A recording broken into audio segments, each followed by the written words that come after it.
Welcome to another episode of All Things Survival.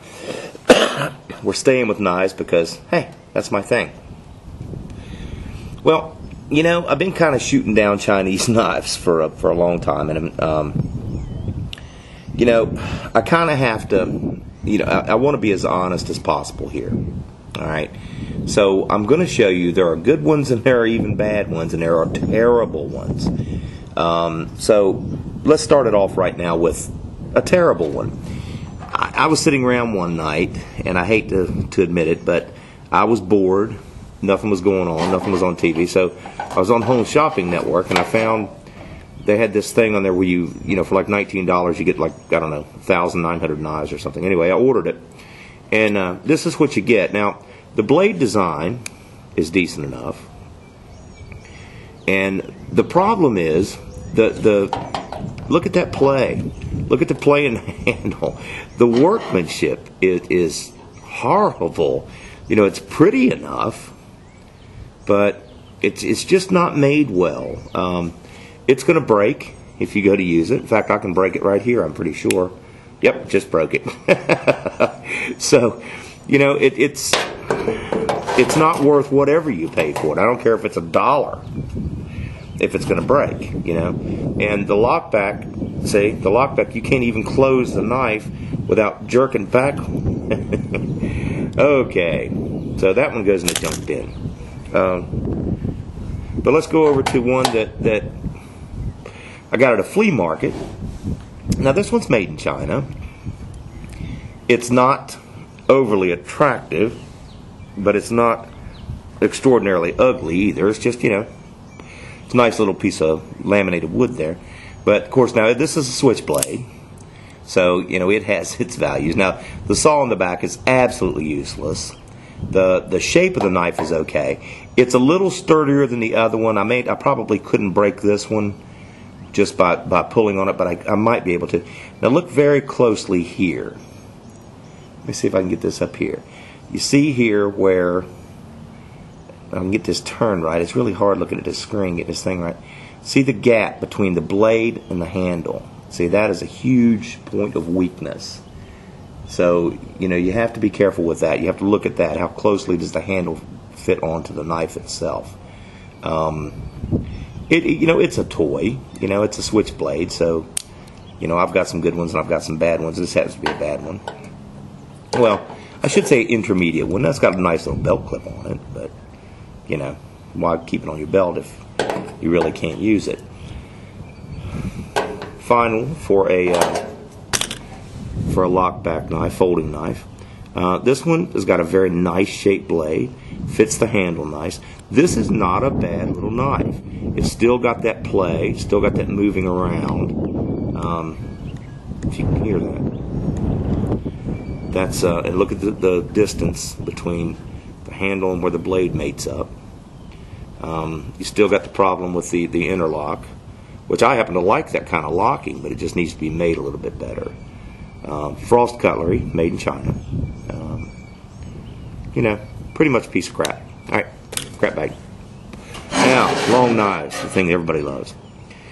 I brought these two out, and I'll tell you, I've used both of these on my farm. All right, I have a little small, I don't even know that you'd call it a farm, but you know, it's a little small piece of property that my house is on. And I've used these. I use this just for general work. It's a nice, heavy knife. It gives a good heft in your hand. It's got a pretty decent little saw blade on the back. You know, the shape of the knife is very good. The edge is kind of gone after all the work that I've done with it.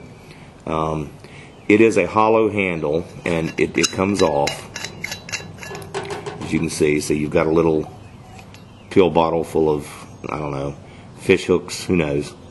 And the handle's completely hollow. And you got a compass on the end of your handle. So, you know, it's your standard Rambo knife. Now, this is an interesting attachment here. I don't have the sheath for this anymore, but the sheath that it comes with has a little connector on it that slides up through this.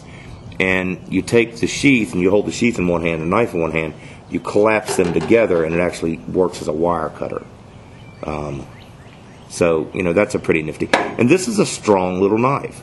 To not be a full tang knife, this is a strong, serviceable knife. And yeah, stainless steel made in China. Okay, so just goes to show you, not all Chinese knives are junk. And a better example of that is perhaps my favorite Chinese knife. This is a knife made by a company called Chuckaway Cutlery, I believe. You know, I can't really see that. My eyes are just too old. But the design of this knife, it's heavy, it's big, it's got a nice thick blade. Sorry about the wind, folks, but I can't do anything about that. It had at one time a pretty handle. I've since abused it. A little bone crusher on the end, which of course is of no use unless you're buying it for fighting or something, which is silly. A good brass bolster, and I'm getting eat up with bugs out here. Really, really nice shaped blade. So this is a good Chinese knife, full tang. And I've dug with this. As you can see, it's not in the best condition. I leave it outside my shop. But I have dug with this, and I think I might have paid $5 for this knife. I've chopped down saplings with it. I've notched 2x4s. I've cut wire. Everything that I wouldn't do to my $100 knife, or any one of my $100 knives, I wound up doing with this. And it says surgical steel, and I don't know how much of that I believe, but I suppose it could be.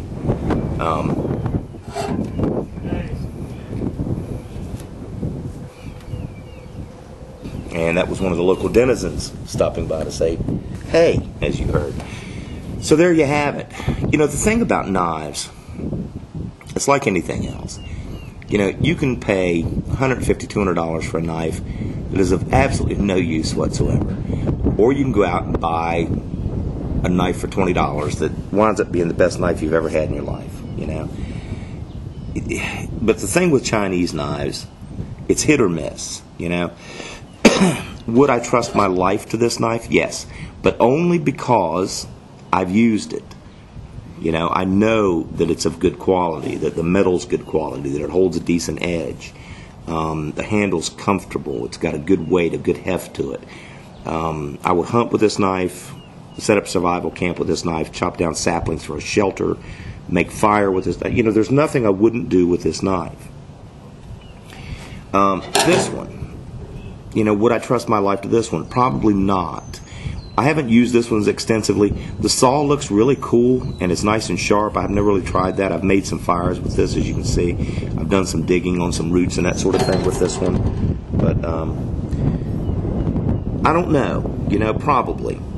If I had to, absolutely. If it was the only knife that I had. But just remember, when you're picking your knives, buy some of these Chinese knives. Just look at them, make sure they've got a nice thick blade, make sure they're securely fastened to their handle. Get a full tang if you can. Make sure the handle fits you comfortably. Make sure the blade shape is a usable. This is a clip point blade. Make sure that it's usable. And what you might find is the metal's so soft it doesn't hold an edge for very long, and it's a waste of money. Or you might find like this little jewel. This is a little jewel. This was worth all of the few tiny dollars I paid for it. And I've had this 12, 14 years. So that's it for Chinese knives, and stay tuned for the next installment. Thanks. This is Garth. I'm out.